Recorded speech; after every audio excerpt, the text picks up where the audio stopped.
أهلا بكم إلى تفاصيل نشرة الظهيرة الإخبارية. إلى قاعات الامتحان تلاميذ السنة الأولى بكالوريا عددهم في جهة البيضاء سطات يتجاوز 66 ألف مترشح ومترشحة، يختبرون بدءا من اليوم وإلى غاية يوم السبت في أزيد من 6660 مركزا، ضمنهم 12 قاعة رياضية. قاعات رياضية تضمن شرط التباعد. عبد الفتاح مؤمن صبيحة الامتحان. واخيرا امكن لهذين التلميذين اجراء الامتحان الجهوي الموحد للسنه الاولى. كان كيخلينا نراجعوا شويه هذا، وكان صعيب باش نراجعوا، ولكن ما كاينش مشكل. المهم غنراجعوا وغندوزو مزيان ونكمل على الله. صعيب شويه مع كورونا وهادشي هذا، ما حفظناش مزيان، فهمتي، مع عطاونا الدروس الاولين شويه فهمتي صعاب، واحنا الحمد لله ندخلوا ندوزو على طاعه الله. ولإجراء امتحان جهوي آمن تم توزيع المترشحين على مستوى جهة الدار البيضاء سطات على 343 مؤسسة تعليمية و6665 قاعة دراسية و12 قاعة رياضية. مجموع المترشحين الذين يجرون هذا الاستحقاق هو حوالي 4800 من المترشحين من 8 ل 13 مسلك، وموزعين على 24 مركز في كل من منطقة سيدي معروف وكذلك منطقة عين الشق. هذا العدد الكبير ديال المراكز جاء احتراما ل يعني السلامة الصحية كإجراء من السلامة، من أجل الاحترام التباعد الجسدي، فبحيث القاعات ما كتزيدش على 10 المترشحين، أو حتى في بعض الأحيان أقل من 10. 17500 أستاذ وأستاذة و3090 إطارا تربويا وإداريا سيسهرون على تنظيم امتحان جهوي استثنائي. وخلف هذه الإجراءات الصحية التي تابعنا اللحظة وضع وبائي يستمر مقلقا. 42 حالة وفاة سجلت بالأمس، والتحاليل المخبرية أكدت 2470 إصابة بالفيروس، وهي إصابات إضافية مقابل 2462 حالة شفاء سجلت خلال 24 ساعة الماضية.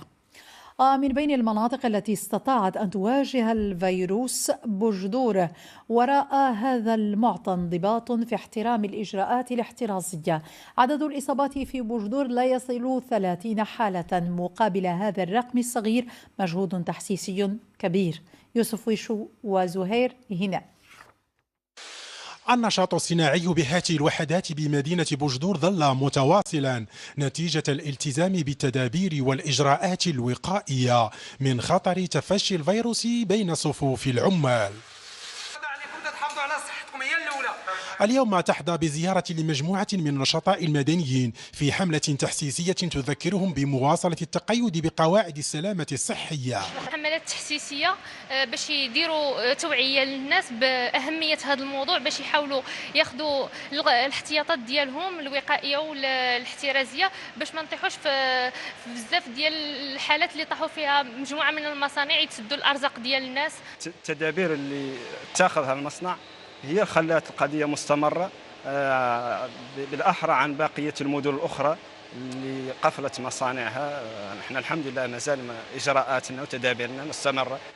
الحملة تواصلت بالميناء، حيث يعد قطاع الصيد البحري النشاط الرئيس بهذه المدينة، والذي يشغل ما يفوق 4000 من اليد العاملة المحلية، التي باتت مطالبة اليوم بالحفاظ على هذا المكتسب. الناس قالوا لنا ودي هذا المرض راه كاين، هذا المرض راه ماشي كذوب، وحنايا الحمد لله عارفين وكاين، ودايرين مسافه الامان ديالنا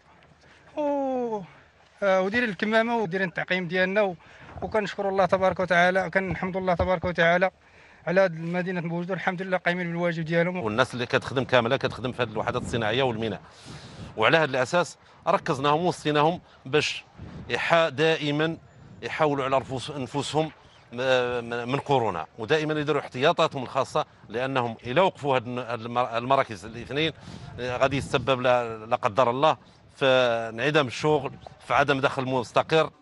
المجهودات تتكثف بمدينة التحدي بوجدور في سبيل رفع الوعي والإحساس بالمسؤولية في سبيل مواجهة انتشار هذا الوباء، وباء تمكن من إصابة 29 شخصا، العدد الأقل من الإصابات المؤكدة على مستوى الأقاليم الأربعة المكونة للجهة.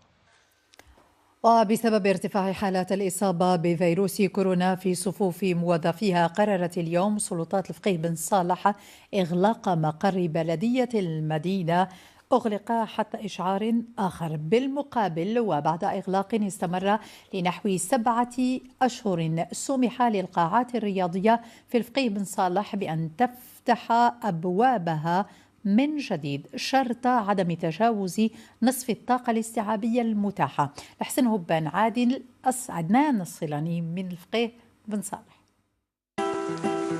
شوارع مدينة الفقيه بن صالح تعبر عن حالة من الهدوء والراحة. عكس ذلك يبدو المشهد داخل قاعة الرياضة بعد قرار السلطات إعادة افتتاحها ضمن إجراءات لتخفيف قرارات الإغلاق للحد من تفشي وباء كورونا. كان تأثير كبير على الجمعيات وعلى الاقتصاد وعلى المدرب وعلى كان واحد التأثير على الجمعيات، وباقي بعض الجمعيات دابا في بعض المدن اللي هما سادين. نتمنوا الله الفرج والله يرفع علينا هذا الوباء. بالنسبه لينا حنايا درنا الاحتياطات اللي كان لازم نديروها، اللي طلبت منا السلطات ووزاره الصحه والمسؤولين، ديال 50%. بالعكس حنا ما تنوصلوش 50%، لان كاين بعض الاباء باقيين تيخافوا يصيفطوا وليداتهم دابا. قبل مثلا كنا ما عندناش المشكل، دابا ولا عندنا ما خصوش نفوتوا. السلام عليكم ورحمه الله وبركاته. مشاهدينا الكرام على القناة، مرحبا بكم. نتم سلسلة الحديث عن العملات الأمريكية ومع عملة ال5 سنت اللي تسكت سنة 2013 برمز هدي. كما كتلاحظوا رمز الدي هنا، هذا يعني أسرار عجيبة كتكمن وراء هذا الرموز اللي كيوضعوها في العملات الأمريكية، سواء الدي أو البي أو الأس. كما كتلاحظوا إخواني عملة ال5 سنت، نتمنى العملة تكون نتائجكم إخواني. ما تضيعوش وقتكم هكذا، احرصوا على أوقاتكم فإنكم مسؤولون عنها يوم القيامة. حافظوا على الصلوات في أوقاتها، وصلوا على الحبيب عليه الصلاة والسلام. وإلى فيديو آخر جديد.